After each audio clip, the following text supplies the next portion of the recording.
시각인지라는 말 들어보셨나요? Visual Perception이라고 하는 것은 보이는 것과 자신이 가지고 있는 일반적인 상식이 조합이 되어서 의미를 부여하는 것을 시각인지라는 그런 말을 사용합니다. 그림을 하나 보시겠습니다.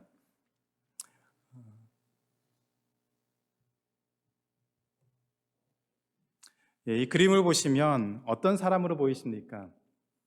젊은 여성이 보이시는 분 한번 손 들어 보시겠어요? 내리시고 할머니가 보이시는 분 손 들어 보시겠습니까?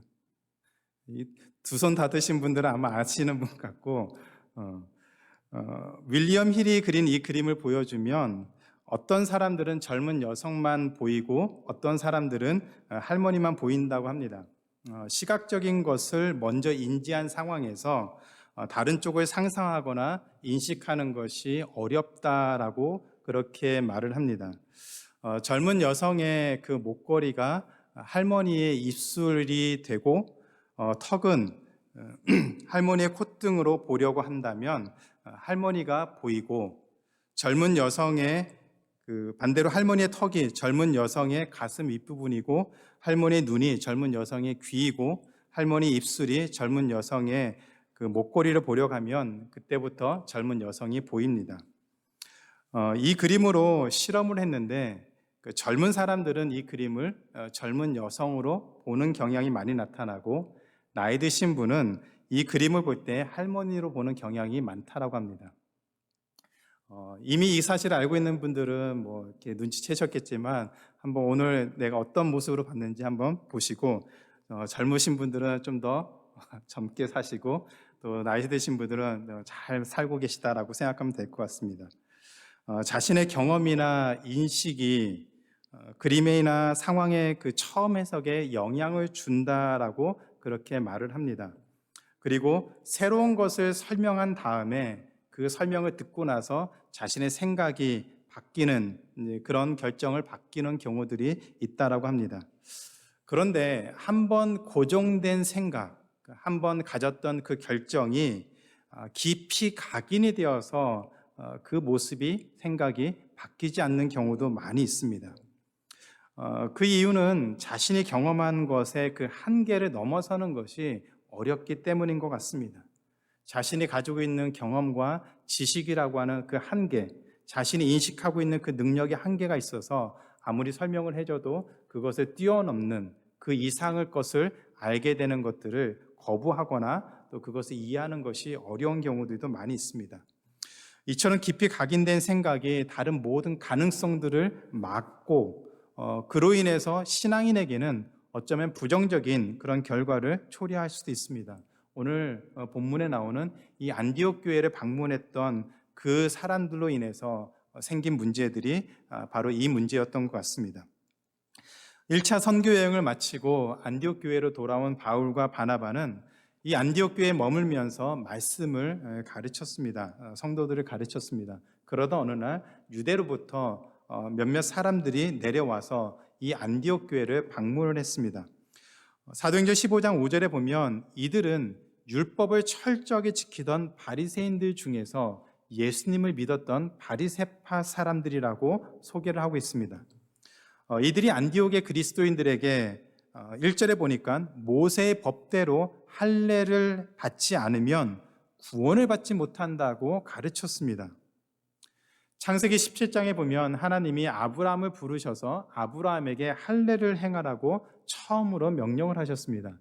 그로 인해서 돈을 주고 산 노예들까지 포함해서 아브라함의 집에 있는 모든 남자들은 할례를 행하는 것이 이스라엘의 전통이 되었습니다.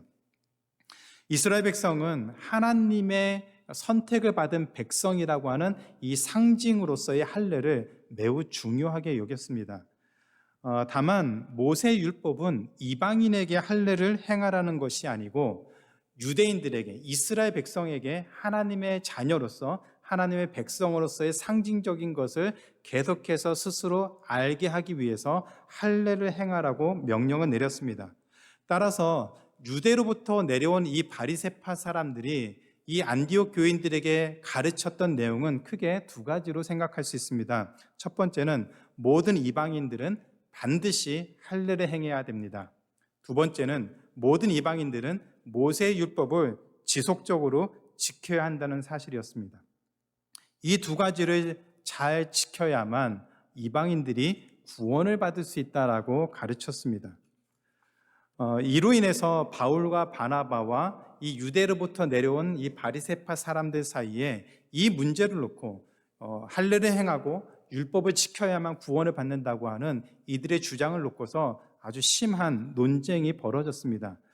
그 논쟁이 있음에도 불구하고 해결되지 않아서 바울과 바나바와 몇몇 사람들이 예루살렘 교회를 방문을 했습니다. 그리고 이방인 선교에 가장 큰 갈등과 걸림돌이 되었던 이 할례의 문제와 율법에 대한 논의가 본격적으로 이루어지며 예루살렘 회의가 소집이 되었습니다. 오늘 우리가 읽은 말씀 중간에 보면은 사도행전 15장 6절부터 11절에 이 베드로가 일어나서 하나님이 자신을 통해서 이방인 선교에 했던 내용들을 다시 설명을 하고 있습니다. 그것이 바로 고넬료의 사건이었습니다. 하나님께서 이 베드로를 통해서 고넬료, 이방인이었던 이탈리아의 백부장이었던 이 고넬료에게 하나님 말씀을 전하고 그가 성령의 세례를 받음으로 인해서 하나님께 구원받은 사람이라고 하는 분명한 사건을 일으켰습니다. 이미 구원을 받은 그 이방인이었던 사람들에게 할례를 행하고 율법을 지키라고 요구하는 것은 옳지 않다라고 그렇게 주장을 했습니다. 이어서 15장 22절부터 21절에 보면 당시에 베드로를 이어서 예루살렘 교회의 지도자였던 야고보가 아모스서를 인용해서 이 일에 대해서 최종적인 설명을 했습니다. 하나님께서 유대인을 통해서 모든 이방인들에게, 모든 민족에게 복음을 전하고 하나님의 그 부르심을 미리 예언하셨고 그 일이 일어났고 실제로 이방인들의 구원이 일어나고 있는데 할례와 율법을 지키도록 강요하는 것은 옳지 않다라고 얘기를 했습니다. 이런 강요는 할례와 율법을 지키도록 하는 것은 오히려 이방인들을 하나님께로 돌아오도록 하는데 방해가 된다라고 하면서 단호하게 말을 했습니다. 그래서 최종적으로 내린 결론이 사도행전 15장 28절부터 29절입니다. 성령과 우리는 이 요긴한 것들 외에는 아무 짐도 너희에게 지우지 아니하는 것이 옳은 줄 알았노니 우상의 제물과 피와 목매어 죽인 것과 음행을 멀리할지니라. 이에 스스로 삼가면 잘 되리라. 평안함을 원하노라 하였더라. 할례를 행하고 모세의 율법을 지켜야 구원받는다고 하는 그런 거짓된 가르침을 금지했습니다.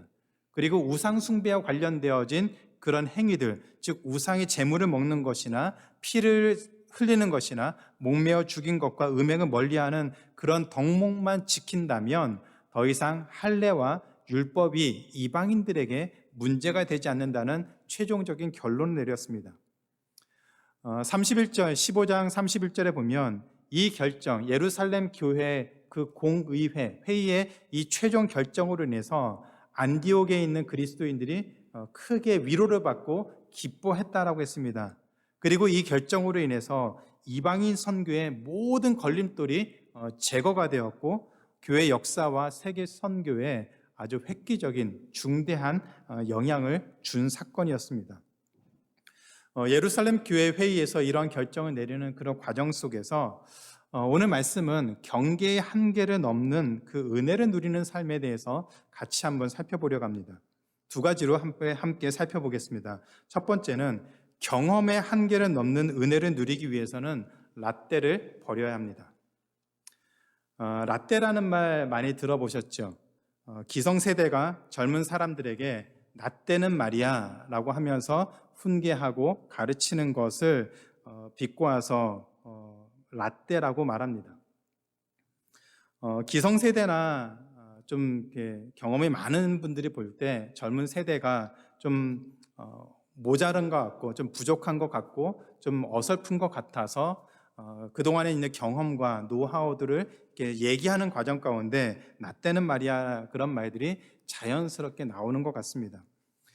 저도 아이들을 키우다 보니까 아이들의 모습을 볼 때 그냥 자연스럽게 하다 보면은 아빠 때는 말이야 아빠는 이렇게 했어라고 하면서 그런 라떼를 자주 하는 것을 보면 참 이렇게 그게 우리 안에 참 평범하게 또 일상적으로 스며들어오는 그런 모습인 것 같습니다.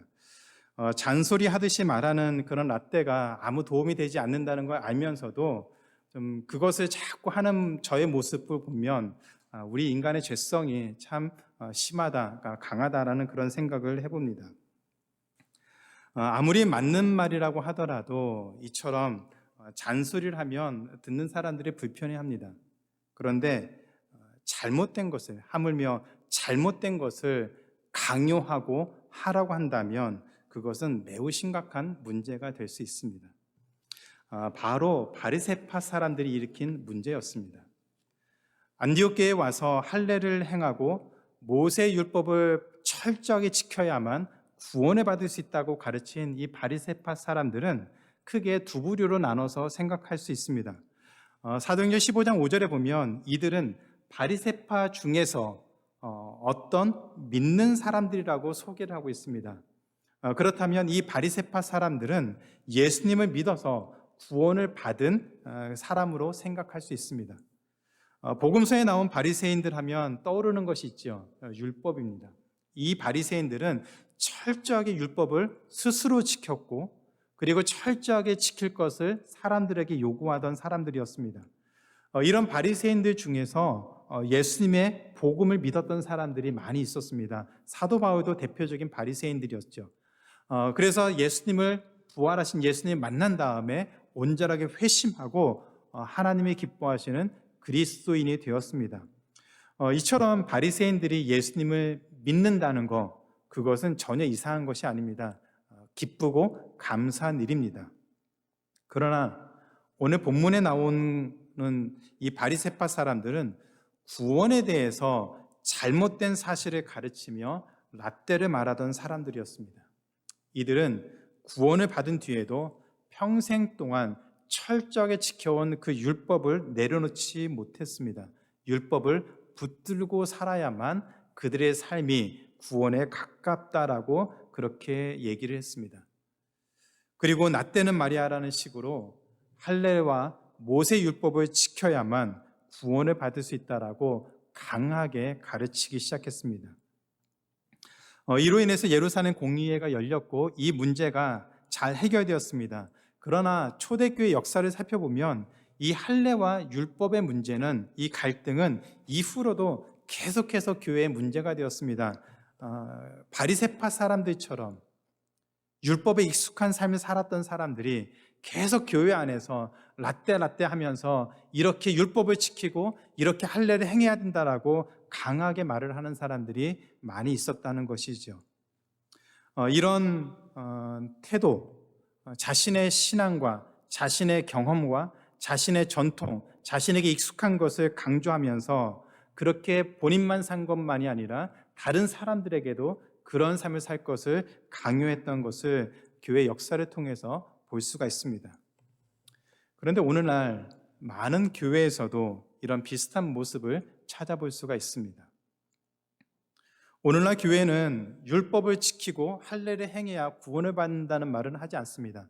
만약 그런 말을 한다면 그것은 개신교가 아니고 교회가 아니고 유대교지요.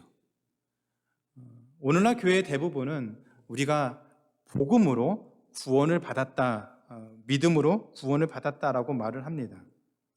그러나 자신에게 익숙한 신앙 행위들, 자신에게 익숙한 전통들을 다른 사람들에게 강요하는 모습, 가르치려고 하는 모습들은 여전히 쉽게 찾아볼 수 있습니다. 제가 오래전에 만난 어떤 한 분이 얘기하는 가운데 이런 얘기를 하시더라고요. 새벽기도 안 하는 교회는 이단입니다. 그분은 아주 새벽기도를 철저하게 하시는 분이었습니다. 그분이 하는 말이 교회가 새벽기도 안 하면 그것은 교회가 아닙니다. 만약에 그 말이 사실이라면 한국 교회를 뺀 모든 교회는 다 이단이고 구원이 없다는 것이죠. 신앙행위나 전통이라는 것은 그리스도인 한 사람 한 사람을 하나님께 가까이 나아갈 수 있도록 도와주는 방법이지 그것 자체가 본질이 될 수는 없습니다. 우리가 신앙행위를 하는 것, 예배를 드리고 기도를 하고 하나님께서 기뻐하시는 어떤 일들 하는 것은 우리가 하나님의 은혜의 자리를 나아가도록 돕는 것이지 그것 자체가 본질이 아닙니다. 본질이 될 수가 없습니다. 율법도 마찬가지입니다. 율법은 하나님의 백성들이 하나님의 백성으로서 어떻게 살아가야 되는지를 배우고 연습하기 위해서 하나님의 율법을 주신 것이지, 할례를 행하고 율법을 지킨다고 구원을 받는 것은 절대 아닙니다. 구원의 핵심은 딱 하나입니다. 예수 그리스도를 믿어야만 구원을 받을 수 있습니다. 우리가 얼마나 많이 신앙행위를 많이 하고 우리가 얼마나 자주 헌신을 하고 있는지가 우리의 구원을 절대로 결정할 수 없습니다. 그것은 구원받은 사람으로서 그 은혜에 대한 반응일 뿐이지, 하나님께 더 가까이 나아가도록 만드는 하나의 방편일 뿐이지, 그런 신앙 행위가 본질이 될 수 없습니다. 우리의 구원의 핵심은 예수 그리스도를 믿음으로 말미암아 하나님의 자녀가 되는 구원의 은혜를 누리는 것입니다. 그런데 바리새파 사람들처럼 자신의 신앙 경험과 전통을 강요하는 모습을 오늘날도 쉽게 찾아볼 수 있는 그런 안타까운 모습들이 많이 있습니다. 소위 말해서 전통 있는 교회들의 이런 모습이 자주 보여지게 됩니다. 이 얘기를 제가 꺼낼 수 있는 이유는 우리 교회에서는 이런 것이 잘못된 것이라는 것을 인식하고 있습니다. 그리고 이런 잘못된 모습이 보이지 않으려고 애를 쓰고 있습니다. 물론 제가 알지 못하는 부분에서 문제가 있을 수도 있지만 최소한 저도 그렇고 교회 리더들이 이 복음의 문제들에 대해서는, 복음의 본질에 대해서는 더 집중하기 위해서 힘을 쏟는다는 사실은 분명합니다. 어제 새벽기도 마치고 부서장 회의를 거의 4시간에 걸쳐서 했습니다. 아주 굉장히 힘들게 지칠 정도로 오랜 시간에 걸쳐서 회의를 했습니다. 우리 교회의 장점이 무엇이고, 그리고 이 장점을 바탕으로 해서 우리 교회를 앞으로 어떻게 건강하게 또 역동적으로 세워야 되는지 아주 열띤 토론을 나눴습니다. 그 중에서 우리 교회가 모든 연령대가 있는 다양한 세대가 있고 젊고 변화를 추구하는 교회라는 점에서 모든 리더들이 공감을 했습니다. 그래서 우리 MCC는 다른 기성교회와 다른 점들이 많이 있습니다. 먼저는 제가 복음을 희석하거나 말씀을 타협하는 것을 아주 싫어합니다. 그거는 이제 여러분이 분명히 아실 것 같아요. 저는 말씀 가지고 장난하는 거 정말 싫어합니다. 그리고 교회 리더들이 이 부분에 있어서 저와 한 마음으로 교회를 섬기고 있습니다. 교회가 건강하게 성장하기 위해서 나 때는 말이야라고 했던 그런 것들을 계속해서 돌아보고 우리 신앙에 유익하지 않는 것이 있다면 과감하게 그것을 바꾸려고 준비하고 있습니다. 왜냐하면 이런 것들이 본질이 아니기 때문이죠. 우리가 하나님께 나아가고 구원의 은혜를 받는 그 모든 것에 그 본질적인 것을 놓치게 만드는 것이라면 그것이 아무리 오랫동안 우리 안에 있었고 우리가 지켜왔던 것이라도 더 이상 그것이 은혜를 가로막는 길이라면 내려놓을 수 있는 그런 과감한 결단들이 우리 안에 있을 것입니다. 앞으로 이런 변화들이 우리 교회에서 하나둘씩 생길 것으로 기대하고 있습니다. 여러분들이 관심 갖고 기도해 주시기 바랍니다. 그래서 모든 세대가 복음의 은혜라는 것을, 복음의 은혜라는 우리 신앙의 그 본질을 함께 기뻐하고 주변에 전하고 하나님이 기뻐하시는 교회와 그런 그리스도인으로서 살아갈 수 있는 우리 모두 한 사람 한 사람 또 교회가 되기를 주님의 이름으로 진심으로 축복하며 기도합니다. 두 번째, 경험의 한계를 넘는 은혜를 누리기 위해서는 복음이 주는 참 자유를 알아야 됩니다. 복음이 줄 수 있는 참 자유를 알고 누려야 됩니다. 이 안디옥 교회를 방문했던 그 바리새파를 두 부류로 나눴는데, 첫 번째 부류는 예수님을 믿은 후에도 습관적으로 율법을 쫓아 사는 바리새파 사람들이었습니다. 그런데 두 번째 부류는 구원을 받지 못한 율법주의자들이었습니다. 바리새파들 중에서 구원을 받지 못한 율법주의자들이었습니다. 바리새파 사람들이 왜 할례를 받고 모세의 율법을 철저하게 지켜야 구원을 받을 수 있다라고 가르쳤을까요? 그 이유는 분명할 것 같습니다. 자신들이 그렇게 믿고 살고 있기 때문입니다. 갈라디아서 2장 11절에 보면 바울이 이 안디옥 교회를 찾아왔던 이 바리새파 사람들을 언급을 하고 있습니다. 11절에 이렇게 표현합니다. 그러므로 나는 그들이 안디옥 교회에 방문했던 이 바리새파 사람들이 복음의 진리를 따라 바르게 행하지 아니함을 보고 모든 자 앞에서 게바에게 베드로에게 얘기했다라고 합니다. 그리고 나서 16절에서 이런 얘기를 합니다. 같이 한번 읽겠습니다. 16절에서 율법의 문제로부터 구원의 은혜를 설명하고 있는데 이렇게 표현되어 있습니다. 같이 읽겠습니다. 시작. 사람이 의롭게 되는 것은 율법의 행위로 말미암음이 아니요 오직 예수 그리스도를 믿음으로 말미암은 줄 알므로 우리도 그리스도 예수를 믿나니 이는 우리가 율법의 행위로서가 아니고 그리스도를 믿음으로써 의롭다함을 얻으려 함이라. 율법의 행위로서는 의롭다함을 얻을 육체가 없느니라. 그리고 21절에 이어서 이렇게 얘기합니다. 같이 읽겠습니다. 내가 하나님의 은혜를 패하지 아니하노니 만일 의롭게 되는 것이 율법으로 말미암으면 그리스도께서 헛되이 죽으셨느니라. 할례를 행하고 율법을 지켜야 구원을 받는다고 믿는 사람은 그리스도가 필요 없다는 얘기입니다. 그리스도의 죽음이 그 사람에게는, 그렇게 믿는 사람에게는 아무 의미가 없습니다. 왜냐하면 그리스도의 죽음은 율법을 통해서 구원받는 사람들에게 필요한 것이 아니라 자신의 죄인됨을 인정하고 예수 그리스도를 믿어야만 구원받는다고 하는 사람에게 필요한 것이기 때문이죠. 그래서 안디옥 교회를 찾아온 사람들만이 아니라 바울은 율법으로 말미암아 구원을 받을 수 있다라고 말하는 그 모든 사람들을 싸잡아서 아주 강하게 비난을 했습니다. 갈라디아서 1장 6절부터 9절인데 좀 길지만 우리 같이 한번 읽겠습니다. 갈라디아서 1장 6절부터 9절입니다. 시작. 그리스도의 은혜로 너희를 부르신 이를 이같이 속히 떠나 다른 복음을 따르는 것을 내가 이상하게 여기노라.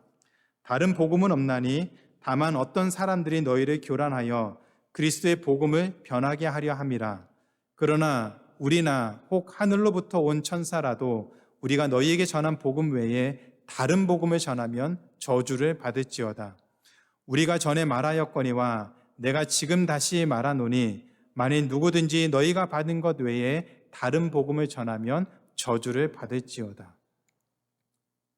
할례를 행하고 율법을 철저하게 지켜야 구원을 받는다고 말하면 그것은 다른 복음을 말하는 것인데 그렇게 가르치는 바리새파 사람들에게 바울이 아주 심각하게 저주받을 것이다라고까지 경고를 했습니다.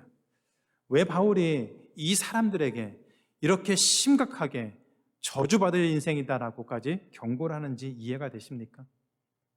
자기만, 그들만 구원을 받지 못하는 것뿐만이 아니라 다른 사람들도 구원받지 못하도록 망하는 길로 인도하기 때문입니다. 성경에서 은혜로 구원을 받는다는 말은 구원에 있어서 은혜가 전혀 부족함이 없다는 얘기입니다. 우리가 은혜로 구원을 받는다는 말은 은혜가 충족되어서 그 어떤 것도 더하지 않아도 그것만으로 충분하다는 얘기입니다.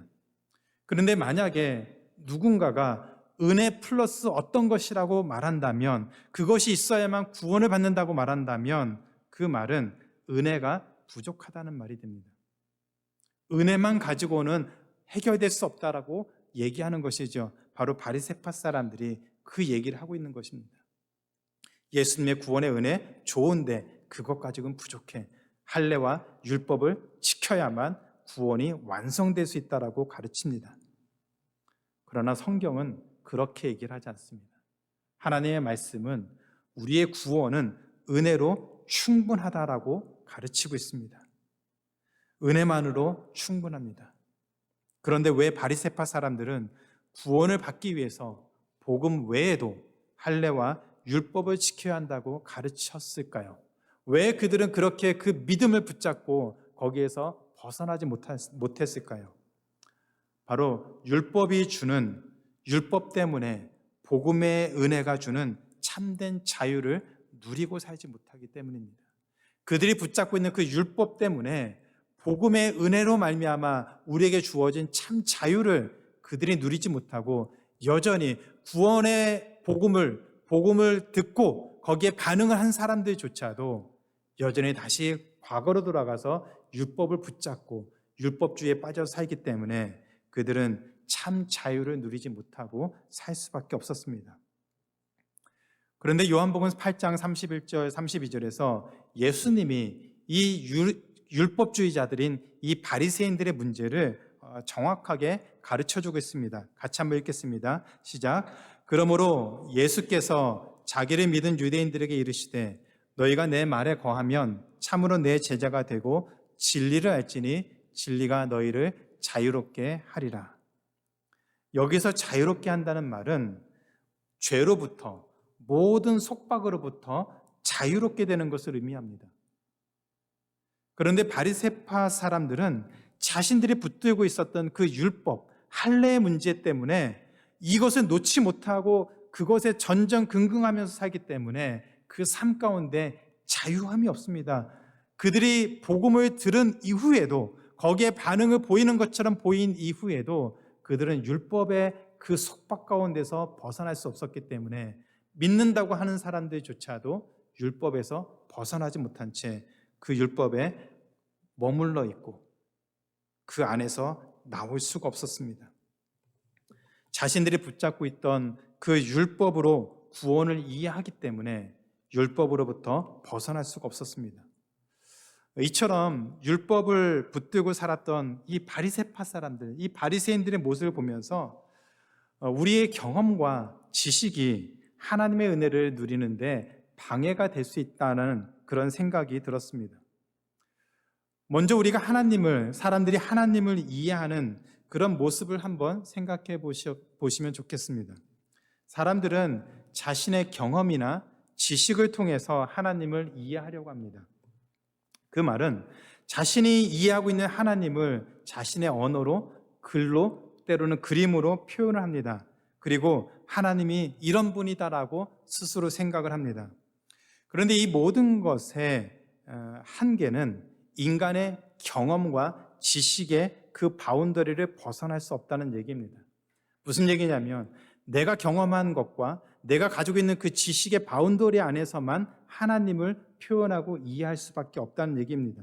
그런데 그 경험과 지식이 너무 큰 한계가 있다면 하나님을 우리는 제대로 이해할 수가 없습니다. 알아갈 수가 없습니다. 그래서 하나님이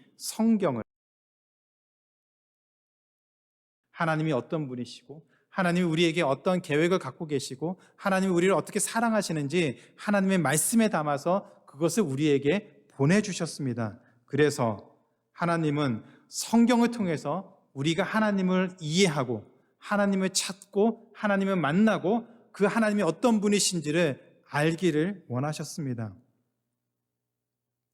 예수 그리스도의 복음을 그 말씀에 기록해서 예수님의 복음을 통해서 우리의 구원을 하나님이 확증시켜 주셨습니다. 그래서 성경은 인간의 경험과 지식을 뛰어넘어서 하나님이 우리에게 주시는 그 구원의 은혜에 대해서 그 어떤 것보다도 정확하고 자세하게 가르쳐주고 있습니다. 그래서 하나님의 말씀을 이해해야 하는데 그것을 깨닫고 하나님이 어떤 분이신지를 알고 그 구원의 은혜를 누리기 위해서는 하나님의 말씀인 성경을 이해해야 하는데 그러려면 우리에게 필요한 것이 우리의 경험과 지식이 아니라 믿음이라는 것입니다. 우리의 경험과 지식을 가지고 그 무한하신 하나님의 그 모든 것을 깨달을 수 있는 방법이 없습니다. 그래서 하나님 우리에게 주신 성경을 이해해야 되는데 그 성경도 그 기록된 내용도 우리의 경험과 지식만 가지고는 다 깨달을 수가 없습니다. 그래서 우리에게 필요한 것이 믿음입니다. 여러분이 세상에서 보는 모든 것, 아름다운 자연 환경을 보면서 세상 사람들도 똑같이 보는 그걸 보면서 우리는 하나님에 대한 믿음을 갖고 있기 때문에 그 자연 환경을 보면서 창조주이신 하나님을 찬양하고 영광을 돌립니다. 그러나 그 믿음이 없는 사람들은 아름답다는 것만 보게 됩니다. 그래서 우리는 우리의 경험과 지식만 가지고 하나님을 이해하려고 한다면 그 바운더리를 벗어날 수 없습니다. 마치 바리새파 사람들이 자신이 가지고 있는 그 율법의 그 한계 안에서 벗어나지 못해서 그 율법의 안경을 가지고 구원의 문제를 보려고 하니까 자꾸 할례와 율법을 지켜야만 구원을 완성할 수 있다라고 그렇게 믿고 자신들도 그렇게 믿은 것뿐만이 아니라 다른 사람들에게도 그렇게 믿어야 된다라고 강요한 것이 문제였습니다. 하나님이 주시는 은혜를 누리려면 더 이상 죄가 우리를 주관하도록 만들어서는 안 됩니다. 그것을 위해서는 우리를 죄로부터, 율법으로부터 우리를 억누르는 그 모든 것으로부터 자유하게 만들어야 되는데 그것이 바로 복음의 은혜입니다. 그 복음의 은혜를 우리의 경험과 지식으로 아는 것이 아니라 하나님 주시는 믿음에 대한 반응으로 알게 되고 그것에 대한 분명한 반응을 보였을 때 하나님이 우리의 삶을 더 그 바운드를 넘어서 참 자유와 구원의 은혜를 더 누릴 수 있도록 만드십니다. 저는 미국이라는 나라에 살면서 많은 장점들이 있는데 그 중에 한 가지가 자유라는 생각이 듭니다. 특별히 다른 사람들의 시선으로부터 자유를 누린다는 것이 참 좋은 것 같습니다. 어떤 옷을 입고 다녀도, 어떤 차를 타고 다녀도, 어떻게 행동하고 다녀도 사람들이 그냥 그러려니 하고서 인정을 해줍니다. 조금 실력이 부족하고 실수를 해도 그것을 있는 그대로 모습으로 보면서 잘했다라고 칭찬도 해주고 격려도 해줍니다. 그냥 그 사람이 너 왜 이것밖에 못해라고 말하지 않고 그것조차도 잘했다, 최선을 다했다 박수 쳐주면서 격려합니다. 저는 그것이 참 부럽고 우리에게 정말 필요한 것 같습니다. 하물며 세상에서도 자유가 이렇게 우리에게 기쁨을 주고 우리의 삶을 여유롭고 넉넉하게 만드는데 하물며 복음이 주는 자유는 어떻겠습니까? 우리가 복음의 은혜를 누리고 그 감격을 누리고 그것을 경험하고 우리 삶 가운데 드러내고 산다면 이 복음이 주는 자유가 얼마나 놀라운 것인지 상상이나 할 수 있겠습니까? 이 세상 제도가 만든 자유도 우리에게 이렇게 평안함과 기쁨과 안락함과 자유함을 주는데 복음이 우리에게 주는 참 자유가 얼마나 놀라운 것인지 상상할 수 있겠습니까? 사람들의 시선으로부터의 자유만이 아니라 죄로부터, 속박으로부터 진정한 자유를 누릴 수가 있습니다. 이 자유를 누리게 된다면 율법의 문제는 더 이상 우리에게 전혀 문제가 되지 않습니다. 예수님이 율법의 요구를 완전하게 이루셨기 때문입니다. 저도 율법이나 하나님의 말씀을 지키려고 애를 씁니다. 그 이유는 하나님의 자녀로서 구원받은 자로서 우리가 살아가는 삶의 모습의 하나의 방향성을 제시하기 때문입니다. 그것을 지켜야만 하나님의 말씀을 100% 지켜야만 구원받는다고 생각하기 때문이 아닙니다. 받은 은혜가 커서 하나님이 우리에게 주시는 그 은혜가 커서 하나님의 말씀에 그래도 부족하지만 순종하려고 몸부림을 치고 나의 연약함에도 불구하고 다시 일어나서 실패해도 다시 말씀 붙잡고 살려고 몸부림치는 것이지 그렇게 산다고 우리가 구원받는 것은 아닙니다. 이 순서를 바꿔버리면 심각한 문제가 됩니다. 그러나 그 순서를 정확하게 알고 있다면 우리는 참 자유한 삶을 누릴 수가 있습니다. 예수님이 그렇게 사셨죠. 예수님도 자유롭게 사셨습니다. 율법의 속박에서 죄로부터 더 이상 얽매이지 않고 참 자유한 삶을 사셨습니다. 그 자유를 복음의 은혜를 통해서 우리에게 선물로 주셨습니다. 그렇기 때문에 이제 우리 자신의 한계, 우리의 경험과 지식을 넘어서서 믿음을 붙잡고 구원의 은혜와 그 감격이 무엇인지를 누리면서 경험하면서 살아야 됩니다. 복음이 주는 참 자유를 우리 삶 가운데서 온전하게 누리고 그 은혜를 통해서 회복되고 하나님의 기뻐하신 모습으로 한 걸음 한 걸음 살아가는 그 모습이 구원받은 자의 삶입니다. 저는 크리스천 교회와 우리 성도 모든 분들이 이 복음의 은혜를 단단하게 붙잡고 주어진 삶을 살아가기를 기도하고 있습니다. 그 삶을 살아야 됩니다. 다른 사람들이 우리를 어떻게 보는지 그 시선을 의식하면서 우리 신앙 행위를 외식하고 위선적으로 보여주는 것이 아니라 우리 안에 있는 그 복음으로 말미암아 참 자유를 누리고 하나님과 더 깊은 관계로 나아갈 수 있는 그 신앙의 모습, 그 자리를 지키면서 살아야 됩니다. 그것이 우리를 건강하고 복음의 본질을 붙잡고 살 수 있는 참 자유한 삶으로 인도할 줄로 믿습니다. 올 한 해 우리가 이것을 위해서 더 기도했으면 좋겠습니다. 가정에서도, 교회에서도, 우리 개인의 삶 속에서도 복음의 능력이 드러나서 이 복음의 능력을 통해서 우리의 삶이 자유하게 되어서 어떠한 속박에도 어떠한 죄로부터 자유하게 되어서 하나님과 더 깊이 교제하며 그 구원의 은혜와 감격을 누릴 수 있는 하나님의 자녀가 되기를 주님의 이름으로 축원합니다. 이제 말씀을 맺겠습니다. 우리가 믿고 있는 복음, 구원의 은혜, 예수님의 죽으심과 부활로 말미암아 우리에게 주어진 이 은혜는 우리가 누릴 수 있는 유일한 구원의 방법입니다. 이런 놀라운 일이 우리 삶에 고백이 되어지고 경험이 되어지고 그렇게 살아갈 수만 있다면 우리는 참 자유를 누릴 수가 있습니다. 세상이 누릴 수 없는, 세상이 알 수 없는 참 자유를 누릴 수가 있습니다. 죄로부터 완전한 자유를 누릴 수가 있습니다. 이 감격과 이 기쁨을 기대하시고 주어진 삶 속에서 복음의 은혜를 끝까지 붙잡고 살아가면서 몸부림치고 그 몸부림의 결과가 우리에게 참 자유를 주는 것, 그것을 감사하고 누리며 살 수 있는 하나님의 귀한 자녀가 되기를 주님의 이름으로 축원합니다.